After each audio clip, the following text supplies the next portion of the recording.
You're here, which means that you've found spirit crumbs, leading you to your inner light worker. I will be sharing how these tiny little hints from the universe have led me to where I am today. I hope that by hearing my story and the stories of others, you'll pick up your own spirit crumbs along the way that will lead you to somewhere magical. Thanks for coming along for the journey. Let's see where it takes us. Hello and welcome back to another episode. I'm Emily from Emily and Her Stars and Things That Make You Go Woo. And I'm Andrea from Concrete and Crystals and Spirit Crumbs. We are back. We have so many episodes coming in the next 6 weeks. We've got Taurus, we have Gemini, and then, if you can even believe it, we're going to be recording our mid-year check-in in just the next few weeks, which I'm kind of ready for and also surprised. I am honestly in a bit of shock of how this year has just flown by. I know we say that every time, but this actually feels like some strange wormhole that we're in. I can vividly remember I was in the airport when we were trying to post Inviting Shadow last time, and that was almost a year ago. I cannot believe that. It feels like last week sometimes. It also feels like 7 years ago other days, but it's quite insane how much time has passed. With so many planets all of a sudden moving into Aries, the speed and the quickness has really, really picked up. I feel it. And Pluto and air. And it's just, I feel like once we got through March, April is definitely such a continuation of that energy, but at least it feels like every day is snapping through pretty quick. But there haven't been any, well, I shouldn't say there haven't been it. We're all getting used to the daily crazies. I think it is sort of like we've settled in and it's like our new pace. It's like the new energy. We're familiar with it now. The movement piece is feeling more forward. I feel like my brain was going crazy and ideas and all the things that were coming in was a lot for February and March. But now once we've hit April, I'm actually doing stuff that feels like I'm moving in a direction. It doesn't feel like imaginary, frustrating. I want to be doing all the things, but I can't sort of energy that we had the last couple months. I think that's spot on. There were so many creative downloads, I think, for both of us. And, art has always been such an important part of our lives. And it kind of took a back seat for a while because there were so many other things going on. And then when it finally did rush back in, it's been hot.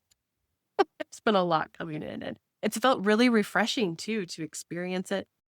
So, do we need to recap anything? How do you feel that Aries season has gone overall for you? Like we said, picking up energy, but I think honestly, it's hard to explain how it feels, but it feels like the energy is sharp now. Even I'm more tuned in. I think Pisces season really did help me tune back into my own energy, find out what I was really dreaming towards and working towards. It just feels like now there's a sharpness where I just know things and I've had for example, I had an opportunity, a job that I applied to. And when I first came up, I was like, oh, this seems on paper, exactly what I need right now.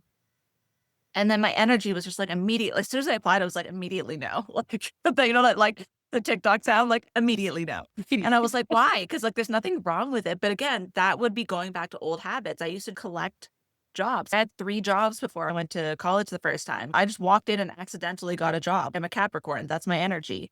I walked in to an active interview and they were like, are you here for the interview? I was like, sure. And then they were like, cool. And then she's like, you can only work Wednesdays and Sundays. So you're going to work every Wednesday and Sunday. And I was like, yep. And she's like, okay, you're hired. So I accidentally got a job. That's my default setting. So for me to actually tune in and be like, you know what, this doesn't feel like the right thing for me. I have to trust that what I'm doing already, what I'm already putting my energy into, is the whole point of all of this is to be able to do what I want to do. I'm a North Node Pisces person, so I should be leaning into what feels most aligned. Turns out they gave the job to someone else, but I already knew in my energy. I was like, I hope someone else gets it. It was like a relief. I just feel like that sharpness of knowing is a lot stronger this time around than it maybe would have been a year ago. I probably would have assumed I was supposed to do it because it showed up and fit the qualifications of what I would be able to do right now. But big picture, how I feel about it, I don't think would have come into the picture as quickly as it did this time. I will forever use that quote that a Capricorn accidentally gets a job. You just I don't even know how I just got another job. It's more than you'd think. Yeah, ask other I love Capricorns. it so much. I have particularly noticed the Virgo South Node qualities in the last month. A lot of letting go of things that are no longer working. That can be, yes, jobs, it can be habits, mindsets, to-do lists, health, like all of these things. It's just been really poignant for me. Particularly, I've noticed my body is shifting as we age. And you work your way into perimenopause, girls. Look out, it's coming. No matter what you do, it's going to happen. And so, you put a lot of systems in place and you get prepared and you think this is going to be okay. And then it kind of comes out of left field and you just adapt. So being okay with saying, okay, I need to adjust, I need to adapt in ways that are surprising in some cases and in others, really liberating. So I think, again, it's that feeling of, making the pivot that you weren't expecting, but recognizing how beautiful it is on the other side when you can release some of those have tos and trusting that big leap and particularly of internal trust. Because I think we talk so much about Pisces energy being like trust in source, trust in universe, trust in spirit, these big things that are outside of us. But at the end of the day, the connection to source is our soul. That is our innate, invisible thread that connects us to both realms, to being here and there. And so you have to go inward and trust yourself to trust your connection enough.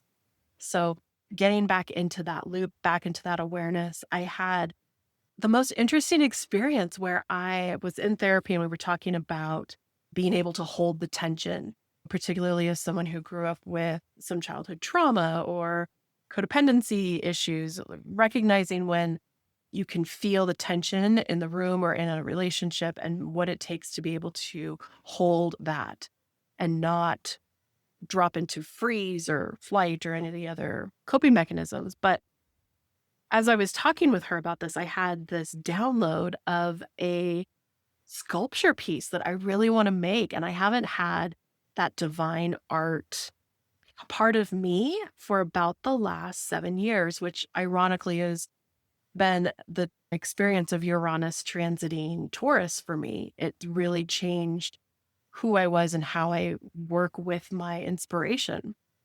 And so I like that as Uranus is getting towards the end of Taurus, I'm starting to feel the culmination of what this experience has brought and how art is officially coming back into my life, but in new and surprising ways. So it's very thematic and time sensitive for being in Taurus season. And I'm excited to talk about, yeah, all the good things that are coming up this year for Taurus.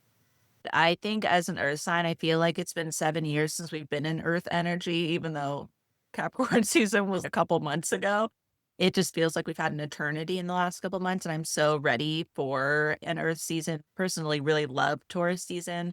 I feel like, that spring energy, the like beauty, the like excitement of like new things all around and just feeling grounded in the earth again, being able to touch grass for the first time in forever since the snow is finally melting. We had an ice storm here a couple weeks ago. And so a lot of people lost trees and limbs and like there's just branches everywhere. And so I decided to go to the park the other day.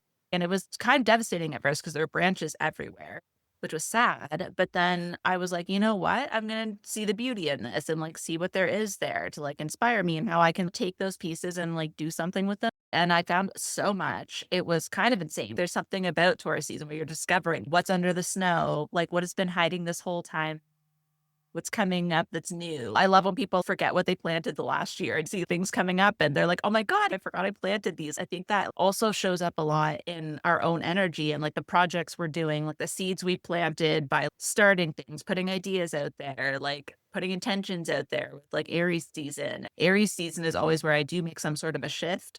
And then Taurus season is when it's like, okay, this is sticking. This is actually going to happen. I think that's the most beautiful description of Taurus season. It is finally starting to witness the seeds that you've planted germinating, culminating into something and recognizing that, yes, you may have forgotten about it, but the universe didn't.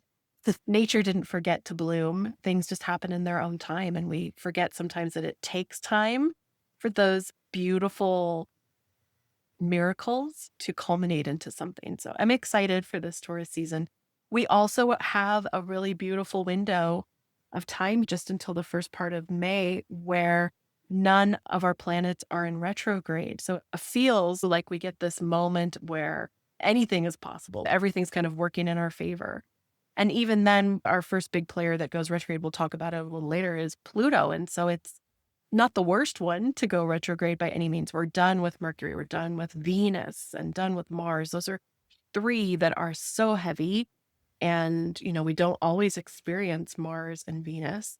It's only once every about a year and a half to 2 years. So to have so much kind of pulling us backwards, I really think it's going to be a little bit of that slingshot effect as we move into May and into all the blossoms that Taurus brings. And I like to say one other thing about Taurus, as a symbol, as the bull in the field, sort of the Ferdinand that may be perceived as being lazy or not wanting to get out of bed or taking their time, enjoying beautiful meals.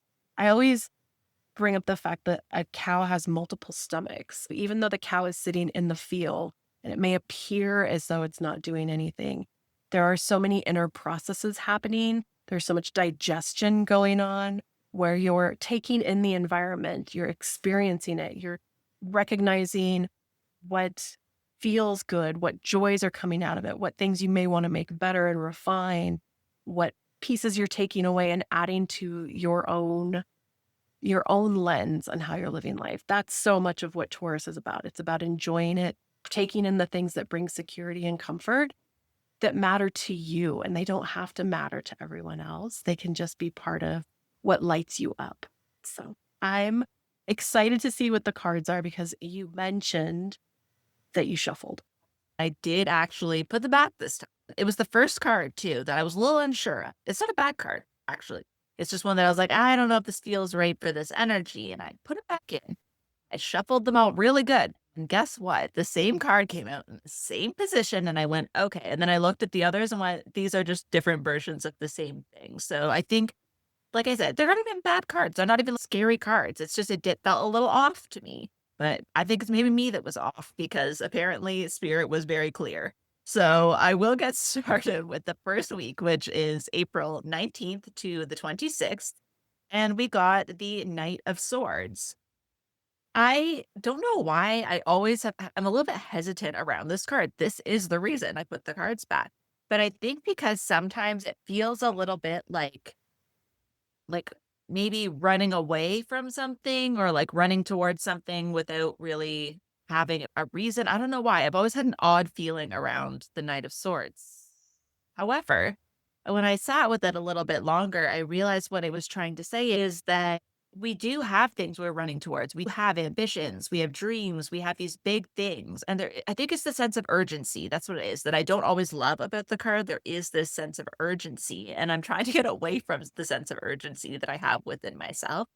But what it's trying to say in this is that there's this streamlined energy of like when you make up your mind to do something, things will come into play that help you speed it up even more if you're very determined, if you are very committed to that. The image that always sticks out to me is the fact that he's on foot running, but there's a motorcycle up ahead. So he can hop on the motorcycle and get ahead even faster.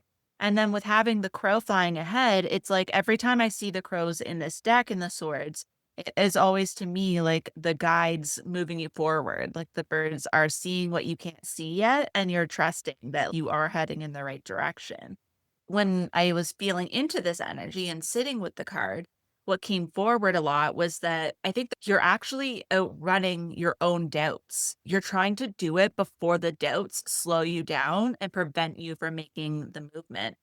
That is the energy I felt, and I've never really connected that to this card so strongly. You're not trying to run away from other people or anything else. You're trying to run away from your own doubts and trying to get ahead of them so that before that can catch up with you, all of your, questions and things from the past that maybe didn't go as well or things that you could perceive as your own failures. Like those aren't even going to come to the front because you're going to be so far ahead of them and you'll already start to see the pieces of success before you even have a chance to question them. And I was seeing even for myself, I've done that in the past. Like when I went back to school, I've told this story many times on the podcast, how like I just went, yep, that's what I'm doing. Applied to one school, moved, got a job, and was already in my apartment in the job before I even got accepted. I just went, this is the right move for me. I'm doing it. And it's like that sort of energy where it doesn't make sense to anyone around you. And if I had stopped long enough to listen to anybody's input or to think about all the things that could go wrong, I probably wouldn't have done it. And I think that energy came forward really strong when I was sitting in the energy.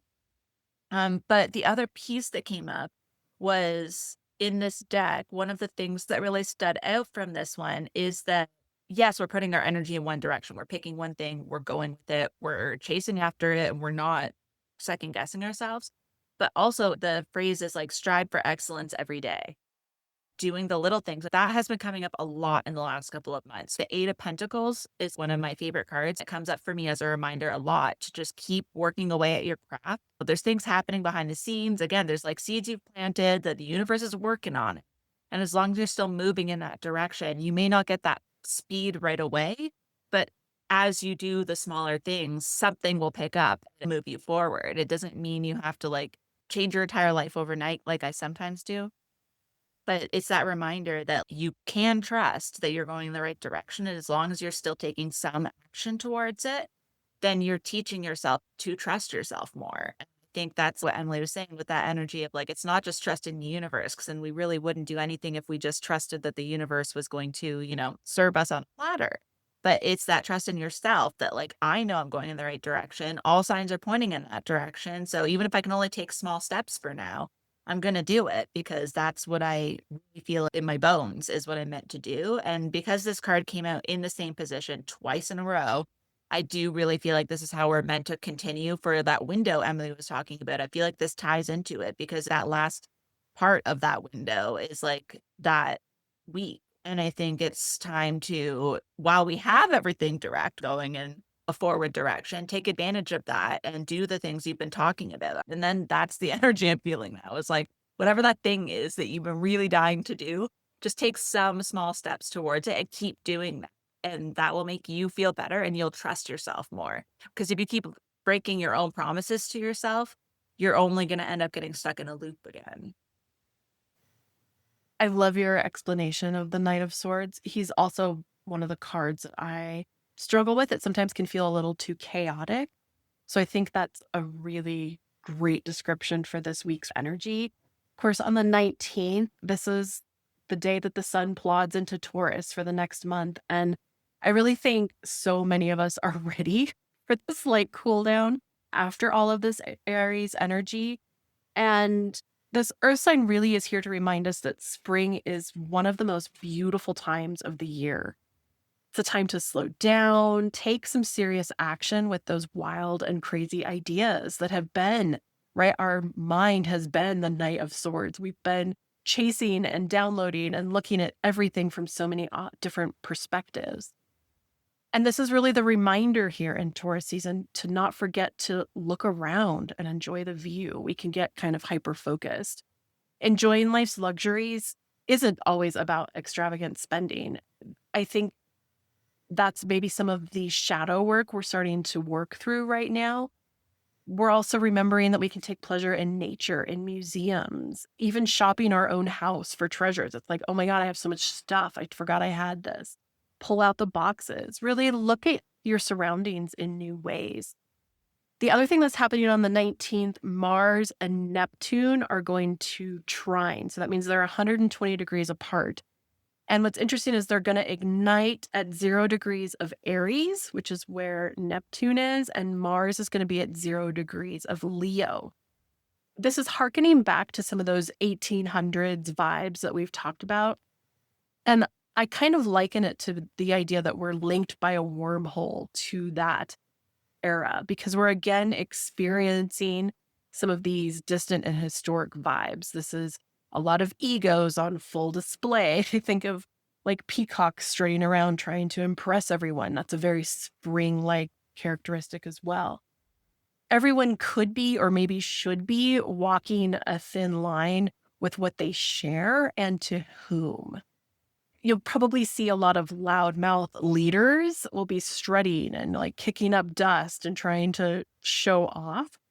But this energy, while it will remain with us through the 21st of May, It's just a reminder to kind of harness it as a boost to launch you towards your ideal life. Like, yes, you can be excited and maybe you do want to talk about these new things, but to keep some of it close because you really want to know who you're sharing these ideas with. The 20th, the moon moves into Aquarius, just a reminder to kind of zoom out and look at things from a higher perspective. We also have the sun squaring off with Mars this day. And these two fixed signs, right? The sun is in the fixed Taurus and Mars is in fixed Leo. Nobody wants to back down. So this is kind of a window for confrontation, blow ups. It's really reminding us that we have to find commonalities with one another and to stop focusing on inflating the drama. This may also harken back to any roadblocks that came up last November. Just going to leave that little thread. Does anyone remember anything that happened in November? We had Mars in Leo and the full moon in Taurus. So this is kind of a full circle culmination. So just leaving that on the table. On the 21st, things again, if the moon is still in Aquarius, the Mars Neptune trine is still having you kind of look at how you can change your own mind about your dreams and moving into the future. On the 22nd, we have some of this month's energy is going to start to wane because we're going to embrace the final days of the Saturn conjunct North Node. Like we've had this for most of April. And so this is kind of that culmination. And during the last 8 days, like the last week, if you've encountered some obstacles, but you feel really passionate about your future and where they're taking you, it's important to keep fighting for what you want. Things could have gotten a little watered down, a little heavy. You might have been taken off track, distracted, side quests. All of those things come to mind. But just to believe in yourself, this is that moment to continue to step forward, take one step at a time. Like we were saying, you plant the seeds, trust that they're going to bloom. On the 23rd, we have a twice a year Sun and Pluto are going to square one another. This creates a day full of power struggles. We have Pluto freshly into Aquarius, so we're not used to experiencing these push-pull events between fixed signs. This is between fixed Aquarius, fixed mindset, and fixed Taurus, which is fixed action. Both are notorious for being stubborn, so this buildup of tension could last a few days. Just something to consider. It's better to walk away and try and find common ground next week. On the 24th, for the third and final time, we have Venus and Saturn conjunct. So they're meeting up at the same point in the sky. I'm going to merge their energy in Pisces. If you think all the way back, Venus was retrograde the last time they did it on April 7th. And then before that, they were still in Pisces. So a few deceptions might have flown past your radar. Pisces can be gullible. So this is a time to stop accepting excuses and really start blowing whistles. I didn't use that terminology lightly.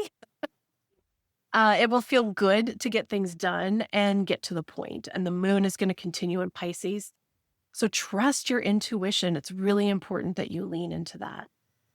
The 25th, the moon shifts into Aries. This is kind of a little boost to get ahead on those weekend chores because once the moon hits Taurus on Saturday, it might take an act of nature to get you back out of the house. And then finally on the 26th, get ready for one more tension-filled day as Mars in Leo opposes Pluto in Aquarius. There's a lot of tense energy here at the end of April, and it's really about us trying to find ways, no matter how tempting it is to take the bait, to stay composed. As some fight for one, many will fight for all. That quote came through really strong when I was writing this day. Try to keep your balance between mental, emotional, and physical drama. Because I really feel like with so much energy right now in Aries, it just is like a flammable, tense moment where any spark could take something in a big direction. So, make sure to calm yourself. You're in Taurus season. Walk away, have a glass of wine, go for a walk. Whatever your self-care is, whatever you love, chase that and take a beat, take a moment. Don't take the bait. For April 27th to May 3rd, I pulled the Seven of Cups, our dear friend that keeps coming back to taunt us. When I sat with this one, it actually felt different than it had the last few times. I usually find it like a frustrating energy, confusing energy. I usually am not a huge fan. But what they were really making me tune into is that this is a seven. So it's mystical, connected with spirit. There's a lot of other positive things that come in with that seven energy. And so while it may seem like there's this illusion of like the one right choice, this is one of the main energies of the card in this particular deck in the Light Seers Tarot. When you have that energy, though, it makes it hard to move towards anything when you feel like that one right choice isn't available or it doesn't feel right. There's a better way to use that energy to look at like what all of the options are. And if you're really stuck, the energy that always does come up for me with this is when in doubt, choose what you want. And I think maybe it takes a bit of work to get there, and I think, like, sometimes it does take discernment, it takes your intuition. Those are the 2 main energies I feel with this, especially for right now, is like your intuition and your discernment. This does make me think back to even the example I gave of, like, that job where it's like, that seems like the right choice. It seems like the thing that makes the most sense. It's close by, it's something I know I could do, it's something that was part-time, all the qualifications are there, but I'm not excited about it. I don't see how it fits into my overall path. And something inside me was like, this isn't the right choice. I think those energies are going to be very important for the next few months, especially this year. It feels like a spring, summer energy for us because I feel like by fall, whatever you choose, it's going to be happening.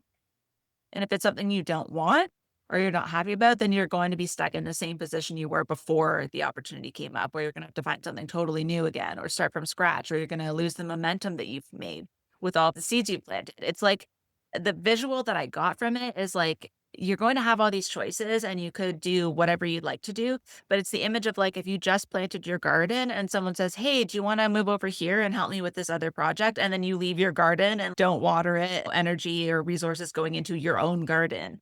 It is a distraction. Yes, sometimes things come up where we may need to deal with something temporarily, but make sure that you tell yourself it's temporary. Put a time limit on it. Like, I'm only going to work on this for this amount of time. Or if somebody asks you to help, say, I can help you on this day. These open ended invitations are more what we should be scared of with the Seven of Cups. Look at things for what they actually are and trust that you know and that you can see it and that you're not going to fall for any tricks. If you don't know what the cup is and you're really not sure, ask questions or find out before you commit to it. What if there's something I'd rather do that's just hasn't been presented yet? And so that's kind of the energy I feel with this, where it's not that you're saying no, you're not going to do it. It's just I'd like to know all the facts before I commit to it and see if it does feel like something that's going to be beneficial for me or something where my skills are going to be used for the highest potential. Again, avoid the shiny things, don't take the bait, but just make sure that whatever's being presented to you, or if you feel like you have no options, when in doubt, just go towards the thing that you already committed to last week, the thing that's really lighting you up. What's interesting about the 27th is that we have a super new moon.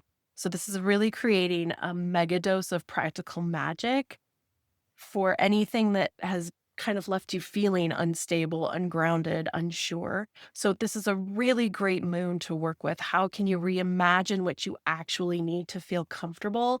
And how much of what you want do you already have? Again, look under those cups. What have I been ignoring? What have I walked away from and forgotten about? This new moon is calling you to change how you relate to your desires and how willing are you to receive with a wide open heart. On the 28th, the moon continues in Taurus, but we're going to wind down April. It's the last day of that Mars opposite Pluto energy that we've had kind of filtering the entire month. It's been that underlying tension that you just couldn't quite name.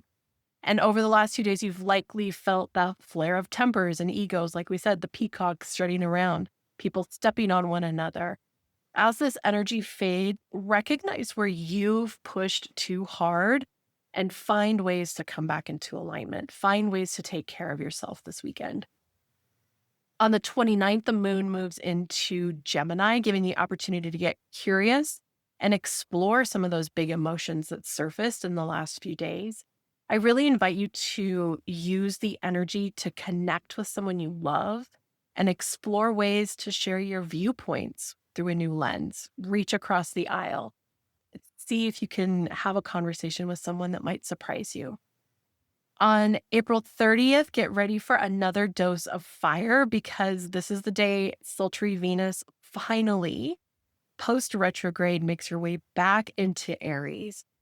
Until June 6th, the planet of beauty, love, and money is here to reignite your passion projects. I really think this is going to help us even take those plans and ideas to the next level. And now we've got Taurus kind of grounded and saying, let's just keep going. Let's keep putting one foot in front of the other. So, this is an opportunity to make up for what you might have said or done during the confusion of Venus retrograde. Maybe you made a weird purchase. Maybe you had a moment where your own ego flared or tempers got away from you. With Venus and Pisces, it's possible that boundaries just blur into a puddle of goo. So it's not necessarily a time to fade away now. You can really spark and reclaim your independence. Just do it with some grace, with little humility, maybe. On May 1st, we have Venus fresh into Aries. Things are going to heat up, both astrologically and meteorologically. I always like to talk about how these two tie together. With the sunny days are going to lead to warmth and the world embraces spring. Just remember that that also means our actions, everything we're doing, the energy we're outputting also start to increase. So be mindful of that. As the moon dives into Cancer, you're going to feel like everyone expects you to adjust to them. So be careful with that. Be aware of your boundaries. You may feel bitter about what has transpired in the last few months. Maybe now is a time to say, yes, thank you for asking me to help with your garden, but I already planted mine. And if I walk away now, I'll forget to water it and then it will survive, like Andrea was talking about. And then also unfolding for the next 11 days, we're going to have Uranus, which is the shock and rebellion planet. It kind of brings an electrical charge to things. It's going to be sextile. So it's that harmonious, opportunistic 60-degree angle with the North Node. All this to say is that it's going to bring opportunities between these two planets to find a way that working harder to get us out of our ruts, right? The North Node is reminding us that we have to lean into trust. We can't methodically plot and plan every moment. Like age will still get us. Being human will still get us at the end of the day. So how can you take the changes that come and embrace them in new ways? That's really flavoring the first half of May. On the 2nd, we had the third and final meetup between Venus and Neptune. Again, so many of these meetups happened in threes because we were experiencing the retrograde. The first two times they met in Pisces, it could have been very dreamy, but now they're meeting for the first time in Aries. So your energy is going to be fearless. You're also going to have the moon in Cancer today, so make adjustments and maybe just take it home and take it down a notch. And then on the 3rd, we have mostly quiet day. The moon is going to leap into Leo. And if you're not really willing to sit quietly on the sidelines anymore, this moon could be the courageous boost you need to commit to your vision and really make it a reality. So from May 4th to the 10th, I pulled the 10 of Swords. Now, in this deck, it's a lot more pleasant than in the traditional deck. But it does actually indicate sometimes sudden endings, whether it's relationships, situations, projects, whatever. It can mean that something you were very attached to is no longer going to work. But the other side of it, which it shows very well in this deck and this card, is the hope of what's on the horizon. What could be new? What is going to serve you better? And I think that is the energy that I'm feeling from this. I don't get the feeling that anything that ends is going to be a shock. I think anything that gets released is aligned with what you already know is best for you. For some people, maybe there will be a shock of some sort, but I think in the general energy is more so that it's the things that you've been trying to figure out how you're going to let them go or trying to figure out what's going to kind of place of it. Like I almost feel like if it's like, okay, I don't want to do this job anymore, but I need another job. I can't just be out here with no job. Then all of a sudden it'll come into your awareness of what you do want to do, or something will be offered to you, or you'll see a job posting. There'll be something that's like, oh, that's my release. I don't get the sense that you're gonna be, like, fired, and then you have no way of dealing with it. I get the feeling more so that it's like, "Oh, it's still gonna be sad. It's still a huge change to make." It might have that urgency of the Knight of Swords where you have to do it quickly and you're not fully prepared yet, like, you haven't mentally prepared yourself for that change, but it's still something that you know you have to do. It's still that feeling of like, "Okay, not loving this, but I know this is the time. This is the way it has to happen. This is my out." That feeling feels very strong. This is my out. This is my exit. I feel like this goes back, Emily, to what you were saying about the on ramp and getting on and like merging and just going. This is my exit. It's taken us a while, but it's finally coming in where it's like, yes, this is my exit. This is where I'm going. I'm not going to just keep staying on this highway. Like we've all been on the highway, passing each other and cutting people off and getting in the fast lane and then getting in the carpool lane with someone, then being like, get out of my car. We've all been on the same highway and we're all very aware of it because we're all around each other a lot. There's been a lot of noise. But now it's like, when you see the sign of like what's on this exit, like what attractions, and you're like, yes, that's my thing. And that's the feeling I get for this, where it's like you have to get over the few lanes immediately or you're going to miss the exit. That is the exact feeling that I'm getting with this. It's not a bad thing. It's an exciting thing, but it is still kind of like, oh shit, that means I'm not going to be with everyone else, or like I'm not going to get to continue this journey. I'm not going to see how this journey might have ended. And yeah, there's a sadness to that. There is some grief that's going to come with that. But on the other hand, this has been a cycle where I felt things weren't right for a while. But this feels like I know it'll be at least a step up from what I was doing before. And as much as it can feel jarring, there's also this idea that like the pain that is coming from this is also planting a seed for you to have better understanding of what wasn't working and what you do need, and it's creating space. And actually, I did look at the book for this one too. And one of the phrases that stuck out to me that I wrote down here was, wounds allow us to discover our strength. I think I paraphrased, but when you're in a situation that's hurtful or painful, you realize how strong you are. You realize the resilience that you have. This goes back to trusting yourself, like trust that this energy of like making this choice, or even if it's not a choice, even if something that happens suddenly, trusting that you can handle it and do something better with it, that it is for you. That age-old saying, it's not happening to you, it's happening for you. Sometimes after I've heard something a bunch of times, it loses meaning, so I have to hear something like this that gives it a different perspective of what that actually means for me and how I can actually use that energy. And so it's saying, like, if you've been having a dark night of the soul, really going through it, this is where you start to open up to the possibilities, to seeing love everywhere. It's Taurus season, seeing the beauty around you, starting to see possibilities again. And even though we've been on a roll the last few weeks, this may still hit you in the middle of the month where you're leapfrogging and taking a leap and you're doing that really fast movement with the Knight of Swords. Sometimes you do kind of skip over some of the steps, the emotional steps that you're taking to get there because you're so focused on just getting there. But it's like then you get there and you're like, oh, I'm by myself here. My familiar people aren't here. My familiar things aren't here. I don't really know how to do this yet. I have to figure out a new system. There are those pieces that maybe are only hitting you now because you didn't have time to process what this actually meant, but it doesn't mean it's a bad thing.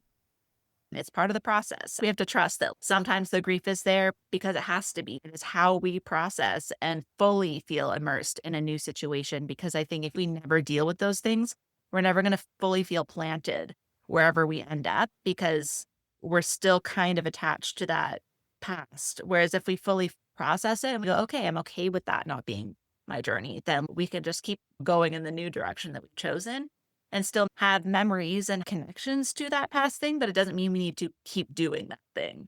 I really love this explanation because I think you completely in one card nailed not only what May 4th's energy is, but a big portion of the month. On the 4th, we have the first quarter moon in Leo, which is just, I always think Leo energy, and we finally are going to have Mars moving back into Leo. We have this inspiration that's like, just add a little flair to your routine, add a little sparkle to your spreadsheet. But what's going to happen is Pluto is going to station retrograde. And this tends to cast a long shadow over power dynamics and group systems. And particularly in Aquarius, we haven't experienced this energy much. So it's going to feel awkward. We're used to Pluto retrograde in Capricorn. Things get stalled. They just keep kind of plodding forward, tapping your head on the wall like, come on, come on. But this is Mental, this is going to feel different for us in some ways. So for 5.5 months, we're going to backpedal through Aquarius. Collaboration could feel more confrontational. Progress may stall. Teams might start to splinter. But the thing to remember, the secret gift that Pluto really gives us in this moment, is that it reveals the cracks, right? Stagnation, that moment where you stop on the sidewalk and you're like, oh, I didn't notice this dandelion growing through this crack. That's the beauty. So the retrograde isn't punishment, which it's so easy for us to think, oh, the planets are in retrograde. Here it comes. What's it got in store for me? We have to remember that it's an invitation to strengthen the bones of our visions. If we're not willing to slow down enough to make sure, like, is everything intact? Am I still good? Sharpen your system, tend to what's under the hood. Even slow steps count when you're climbing mountains. So just remember that this 5.5 months is just part of the journey, whatever that looks like. And the other thing I wanted to bring up while you were talking is we have to remember some of the themes we talked about for this year, like the snake shedding its skin. This is a moment of, oh my God, my skin is so sensitive. I just started to release these old things and now it's overwhelming in some way. It's also the feeling of the pendulum, like we're swinging back in the other way. We have optimism, we have hope. We're like, there's the exit on the highway. I'm going to go check out this new coffee shop. But that means we've got to move over 3 lanes of traffic. We've got to wait in line at the drive-thru. Like it comes with its own set of unique experiences. Okay, on the 5th, after this weekend of Leo fire, the moon is going to move into Virgo in the afternoon. This is really just going to help you bring that grounded clarity for the next few days. Think organized sock drawers, so that type of energy. One of the other things that's really great about this is that Mercury and Jupiter get friendly today as they're just, again, in that 60-degree sextile area. This energy makes for the perfect opportunity to share exciting news. If you have any to share, to launch something, even a simple conversation can lead to really great opportunities. On the 6th, we have Venus in that supportive 60-degree angle with Pluto. And Mercury is going to meet up with Chiron. They're going to amplify each other. This really makes for a kind of a soup where you might find yourself staring straight into something that used to scare you, but now it doesn't. Here's the truth, right? Going straight through is the hard part, but it's the fastest way out. This energy supports your emotional honesty, your courageous communication, and meaningful transformation, but you don't have to do it all at once. Spirit keeps showing me the image of like the fairy tales when you come up to the forest and you're like, I can go 6 days around it. I can climb the ravine to go under it. Like there's all these things. Or you just walk for 20 minutes through the forest and it might suck and it might be scary. But you might be through it so much faster than if you spent all the time trying to avoid it and go around it. And in Taurus, we're notorious for being like, no, I'm going to sit here and finish this beautiful task. So you're going to have some of those energies pulling against you saying, but I just want to do it the old way. And this is, again, part of that leaning into the trust that we have of this year. On the 7th, we have a mostly quiet day. The moon continues in Virgo.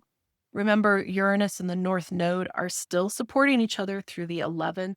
So this subtle background energy is keeping your mind in overdrive with new and innovative ways to become who you're always meant to be. You can shed that skin. On the 8th, the moon glides into Libra. She's gaining in strength ahead of next week's full moon in Scorpio. So for the next 3 days, how can you focus on bringing more balance to your inner and outer world, making them mirror each other in some ways? Many times we spend so much time working on ourselves spiritually that we forget to take the time to catch up our physical, our outer world. And this can lead to misaligned goals and values. So use this grounded Taurus energy to really help you create an environment that is just as beautiful as the version you have in your dreams. The ninth, again, nothing new. The moon continues into Libra. And then on the 10th, after a long spring of retrogrades and this heavy Pisces, Aries energy, Mercury finally shifts into Taurus for only 15 days. It's moving so fast. But there's no doubt that some of those what if ideas that were fun, now's sort of the moment where you have to decide, do any of them have legs? Like, I can't chase every idea, every opportunity, every new vision. It's time to stress test what things might work and what might not. Work through the details, crunch the numbers. Now it's time to kind of lean into those details. And again, it can sound aggravating, but you're saving yourself a lot of work if things take off. So, again, with Mercury in Taurus, share these ideas with people that you trust, invite them into your dream.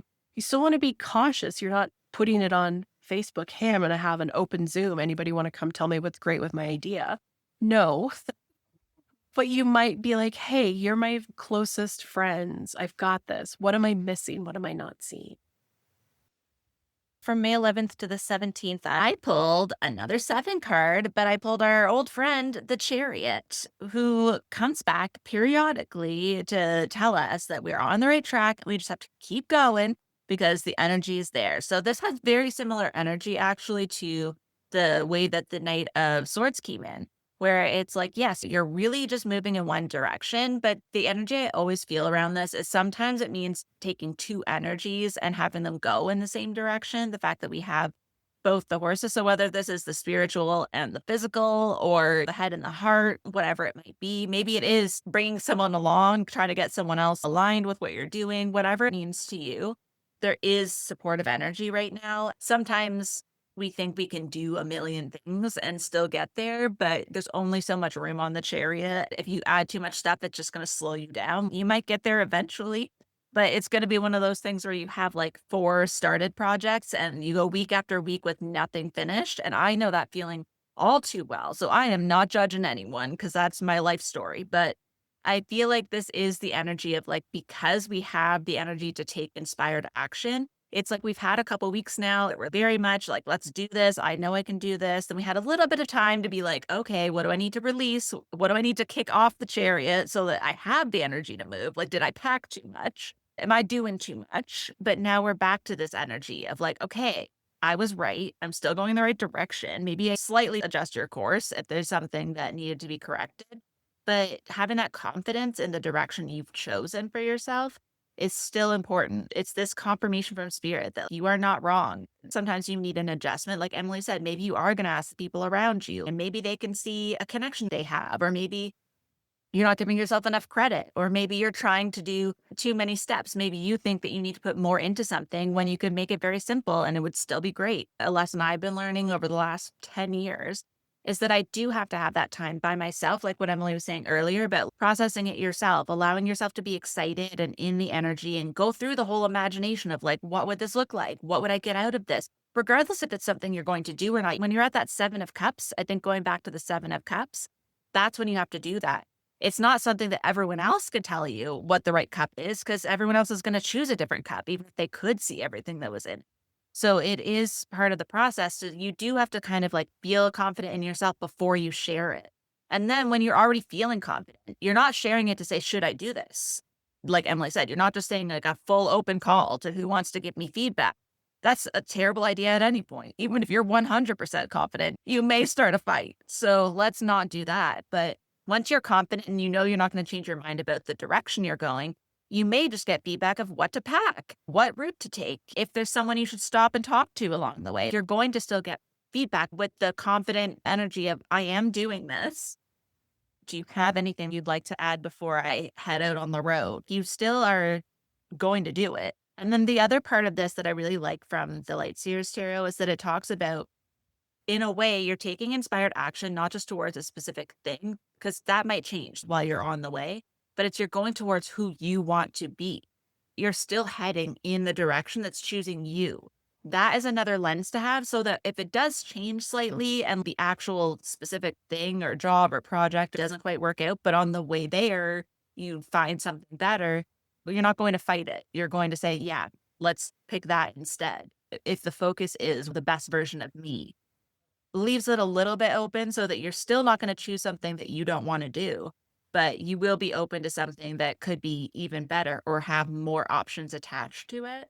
So it's just this revised energy of the chariot that has that extra connection to self trust, being guided by spirit, and being open to where that chariot is taking you and what journey might happen that you're not expecting. I think sometimes too, when we talk about keeping things close or not sharing or exposing, that it feels deceptive or like we're not open, we're not sharing, we're not giving our heart away and everything. But sometimes that is also self preservation, that's boundaries, that's recognizing who you're talking to and what you're willing to put out there. And I think we're really walking that path in new ways around what we're willing to share mentally, verbally, energetically versus what we can sustain, what's worked and not worked. What's super interesting is on the 11th, we're building to tomorrow's new or full moon.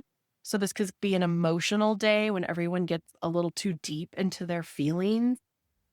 And that's the thing about feelings, right? They aren't wrong, but they don't always come up at the right moment. They aren't always met with optimism or excitement because they're your feelings. So if they come up at the inopportune moment, if you need to walk away, take a breath, lean into self care, whatever it is, know that you're supported and loved just as you are. With the full moon at 22 degrees of Scorpio on the 12th, this is going to happen right around 1 p.m. Eastern. So, right in the middle of your day on a Monday, it's going to give you a hefty weight to the entire day. Scorpio charges the air with mystery, but what we've got disruptor Uranus opposite, and the potential for flare ups is really going to run high. So maybe you are overreacting, right? Maybe it's emotional, but maybe you're not, right? The other side of that is clearly a boundary or something has been passed and you're stepping up to protect yourself. Either way, nothing gets resolved in the heat of anger. So, what will the moon bring to light and will it be shocking to your system? Potentially, yes.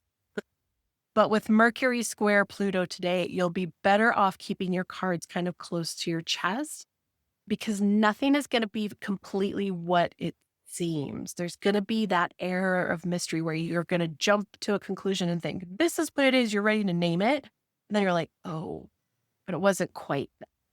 So it's going to be a really powerful moment, this kind of poignant hotspot in the middle of the month that is otherwise kind of beautiful, but we start to get some incredible energy after it. On the 13th, we have a mostly quiet day. The moon is going to move into Sagittarius. This is going to cool off some of the emotions because Sagittarius in general is not a fan of emotions. So this is an opportunity to dive back into what's lighting you up.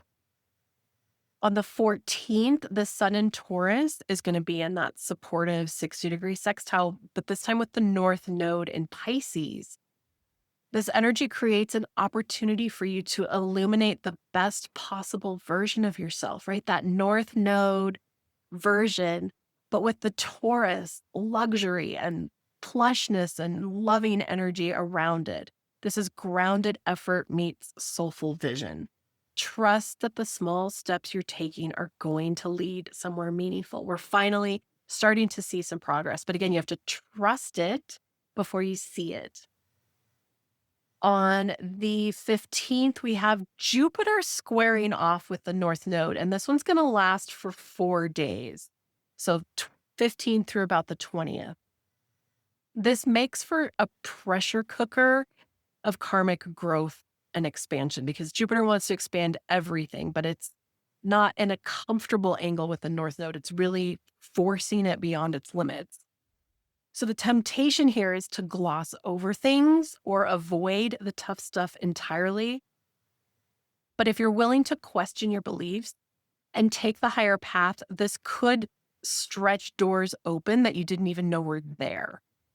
So allow yourself to look at these things in a new light. The moon enters Capricorn late in the afternoon, giving you the focus and fortitude to face what's in front of you step by step. On the 16th, the moon continues its climb through Capricorn. Jupiter is still square the north node, so this can create that growing tension between your desire for more and the path that actually leads you to soul growth. So don't rush the answers. Think of the Chariot card and you're like trying to bring the two horses together. Come on, we can do this. On the 17th, we have tension as Mars and Leo are going to square Mercury and Taurus. This is a classic clash between bold action and steady thought. Mars wants to charge ahead, loud and proud, but Mercury and Taurus is like, can we just enjoy it? It's also asking for you to trust in the patience. You can't have tulips in December. You have to wait. This is a mismatch of energy that really can create communication friction, especially if someone's pushing too hard or refusing to budge. So you might feel blocked, irritated, tempted to walk away from your goals even. But if you've been quietly bearing the load, this could be your nudge to stop cloaking yourself in struggle. Stop wearing that struggle like a badge of armor and speak up. Because there are people that may be really willing to step in and take something off your plate. The moon continues through Capricorn, reminding you progress still counts, even when it's not flashy. I just want to touch on something because Emily, when you were talking about the feelings that are going to come up that week with the Chariot and the communication with other people, something that came into my head when you were saying that is when you have an idea and you hold it close to your chest and then you bring it out to other people. On the other side of that, when people bring something to you, you are on the other side of that. And what they're showing me is when your own fears come out and are projected onto other people, when someone brings something to you, before you have a full reaction, remember when I was saying, like, you might get suggestions of where to stop along the way or like what snacks to bring. So if someone's sharing something with me and I know it hits one of my things, I take a second before I respond. The reason I think this came up is not so much that there's a bad thing with giving feedback, but because I have from May 18th to the 20th, the Ace of Pentacles. This Ace of Pentacles, it doesn't have the energy of a brand new thing. It's not like we're planting the first seed. What this has is the opportunity where you're sharing the thing and you're sensitive about it. This is where you're like, okay, I have this thing. I've already made it. I'm showing you. I got this out of the ground. I have been working on this. You're sensitive. And you're like, I'm good. I have to share it at some point. And sometimes it's not fully formed, right? Sometimes we have to put something out there just because the timing is more important than the perfection. And I think this ties into the Pisces and Virgo North Node, South Node energy of like, yes, Virgo can hold something onto the earth forever and keep working on it and perfecting it to the point where technology has moved on and it's obsolete. Pisces is the opposite, where it's like, I have the concepts of a plan and this is what I have. Somewhere in the middle is where we're going to be sharing this thing. And so what it was showing me is like, instead of it being a brand new thing, there may be new ideas attached to it. Maybe you'll be gathering ideas again, sharing it with people, getting ideas to add to it. But the idea here is that this is the other side of it. We're on the other side. When you plant the seed and when you get that Ace of Pentacles, it's something that has potential. It's something that could bring you prosperity. It could have like this manifestation energy with it. So this is the point where we've kind of manifested it, or we're at the point where once we release it, we might actually get the abundance back that we were hoping for. The reason I bring this up is because when you were talking about the communication and stuff, I could just feel these sensitivities around like, you don't want people to be discouraged from putting the thing out there. And you also don't want to discourage yourself by being too sensitive either. Like, that people out there are all going to view it from a different standpoint. But like, this is something that you knew you were going to do regardless. So you still have to stand behind it, just knowing that this may be a sensitive period where, yes, you are going to get the abundance, but that first week might be like crickets, like you may have not the reception you're hoping for, but don't give up on it. Keep watering it. It might feel brand new because it's a new form of it, but keep watering that thing. Keep doing all the things you were doing when it was in the ground. Keep making sure that you keep this thing alive. Like, it's almost like you take it out of the ground and you're repotting it. You're putting it in a pot now, and then you're responsible for it. The earth is no longer responsible. You are the one presenting this thing to the world. So it feels like a really beautiful place to land going from Taurus into Gemini. Because again, this feels like, Gemini's communication, putting things out there. I feel like that's why these last couple days have a different feeling. It's like now I have to share this thing. I have to be public. I have to be social. I have to be out there in the world again. Once we get closer to summer, it's like there's more times that we're being invited out and doing things. But this is something that you can still feel confident about. You've been working on it really hard and you know it's the right thing. What's awesome. You may have a little bit of doubt once you put it out there. It is still the right thing. Please don't give up on it. That's so interesting. I have a friend who's getting ready to leave a job, and I feel like that whole card was a pep talk for her because, again, that feeling of like, I've made this decision and I'm stepping away from something, I'm going in this new direction, and you kind of expect like cheers and hurrahs, and you might get those crickets. And then you're like, what am I doing? It's really easy to fall back into, I've done the wrong thing. So I think it's important to remember one step at a time, just keep at it. On the 18th, the moon is going to glide lovingly into Aquarius super early in the morning, around 1:30 a.m. Eastern. With Pluto in retrograde in the same sign, I suspect your dreams or your sleep might be a little more intense than usual. It's kind of a double whammy. Don't be surprised if an unexpected insight arrives even before your morning coffee. Later in the day, Chiron in Aries, so this is that wounded healer in Aries, is going to form a supportive angle with Jupiter in Gemini. This offers healing through open-minded conversations or new perspectives. But Jupiter is still square the North Node, so if something's been weighing on your spirit, this is a great day to talk it out or journal through it. The solution likely won't come from traditional solutions that you're used to. And then on the 19th, we have the moon continuing into Aquarius, keeping your mind busy, your intuition sharp. And then that Chiron Jupiter sextile is still lingering, inviting you to connect the dots between old wounds and new wisdom, right? It's easy to fall into the pattern of, well, this isn't what I thought it was going to be. So anytime this has happened, I need to forget my idea and do something different.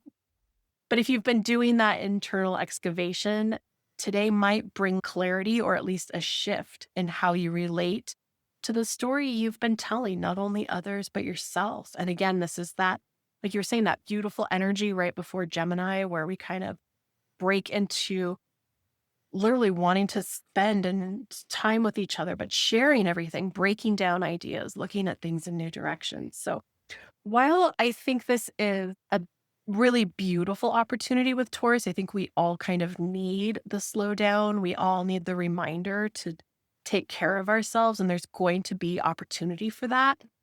I think we're also going to feel like, well, it's not going fast enough now. So to be gentle with yourself during Taurus season, because it's okay. Everything is still happening. I think it just might feel, it's just going to have an undercurrent of frustration that we'll just have to suck up and deal with.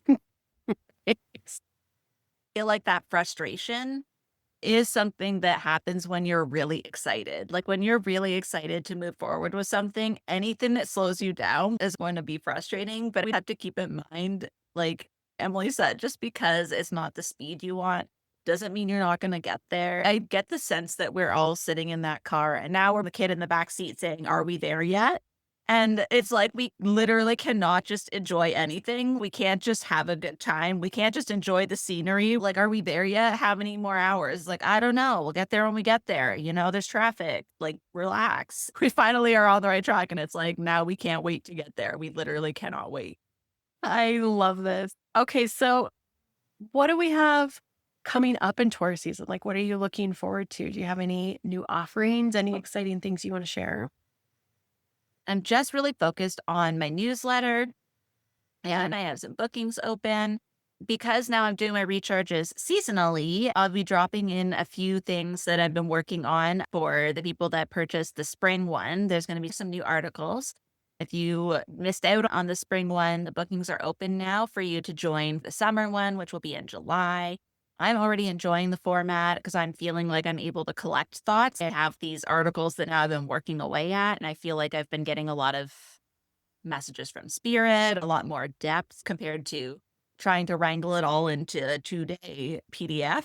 So that's where I'm focusing my energy because I have a lot of art stuff coming up. I have a small solo show, at least one group show, actually two group shows, and possibly a third. So I purposely not added anything else to my plate this time, which is not like usual, but I'm trying to make it manageable. So kind of what I've got going on. What about you, Emily? I just want to say you've been so kind in sharing your art with me behind the scenes. And I really hope you start sharing it in the world too and giving others more previews because I think you're really on an exciting direction and your attention to detail and the thoughts and just I really enjoy watching your printmaking process in general. I think it's fascinating and I'm excited to see what else comes up. And then I also wanted to say that the remote recharge, which was in-person recharge for me because I attended this time live, was so powerful. I think we can sometimes forget when we're receiving distance Reiki that, oh, well, I waited 4 hours and it's probably not as potent anymore. Things like that. But to receive it in the moment and to be able to share with others and just to really feel into the depth of what you bring through in such a short amount of time was really beautiful and enjoyable. So I'm super excited to see what other pieces unfold from that coming forward. Yay. I have a busy Taurus season coming up, but a busy month. Cards and Cosmos, again, is coming up the first Saturday in May. This time it'll be May 3rd. We start at 10 a.m. Mountain Standard Time. We have so much fun. We generally start with a really beautiful themed meditation. I share some deep insights and further sort of channeling and messages I get for each particular week. Then I lead you through a fun themed tarot or oracle card pull.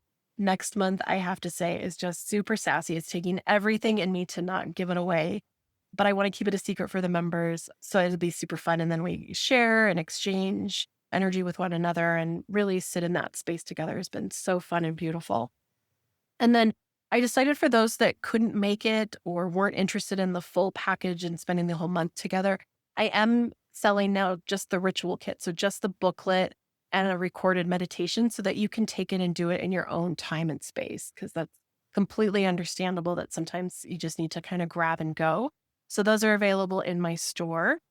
And then I also have kind of a big announcement. I am going to be releasing something completely new that I've been working on behind the scenes and very much keeping with the energy of what we just talked about. Saying it out loud to the world is a little exciting and nerve-wracking and all at the same.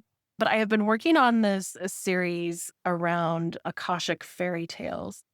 And I will get into more around the whys and things later on, but I'm going to be releasing a 7-day Akashic fairy tale journey where you spend 7 days understanding the story of your soul, really uncovering some hidden pieces about yourself that you've forgotten. It's called Once Upon Your Soul, and you get to meet your soul archivist and go on a really beautiful journey. There are spells and rituals and stories and journal prompts and things every day that really keep you engaged. And it's something brand new for me. I'm excited to release it into the world in May. And I feel like it's the right time to kind of nurture and love on yourself.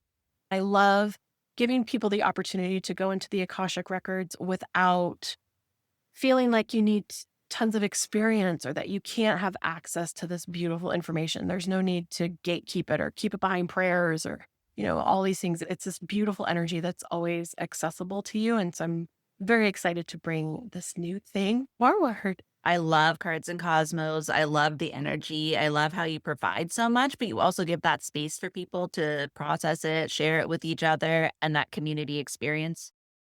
The chat is always going off because people are so excited to share their experiences. And I just feel like that is such a beautiful energy to be in, to know that you're not alone. When you're having a weird day, you can pop in and be like, what the heck is going on in the energy today? And somebody will also be feeling it, and Emily will have an insight. And I just feel like it's such a beautiful space.